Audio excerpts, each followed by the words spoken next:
kwa Mnyamwezi ambaye anafahamika kama Tory Lanez, ambapo anasema kwamba ataweza kuachiwa huru kuweza kutokea jela mwaka huu.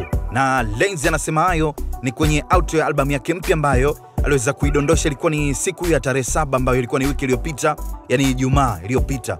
Albamu hii mpya ya Tory Lanez ni kwamba imeweza kugusia zaidi maisha yake binafsi, ikiwemo kesi yake na Megan Thee Stallion, maisha yake akiwa jela, lakini pia ameweza kumchana wakili wake wa zamani mundani ambaye aliweza kumlazimisha kutoa ushirikiano kwa mamlaka kwenye kesi yake ili kuweza kupunguziwa adhabu, vitu kama hivyo. Kwa sasa ni kwamba anatumikia kifungo chake cha miaka 10 kwa kosa la kumshambulia Megan kwa risasi, ambapo ilikuwa ni Julai 2020. Lakini pia kwa mjibu wa auto ambayo inapatikana kwenye albamu yake ni kwamba anakuambia kabisa ana imani ataweza kuachiwa huru kuweza kutoka jela, itakuwa ni mwaka huu. Hayo ni maneno ambayo mwanetu kuitwa Tory Lanez ameweza kuyafanya kwenye auto ya albamu yake mpya ambayo nimekufahamisha aliweza kuidondosha, ilikuwa ni siku ya Ijumaa.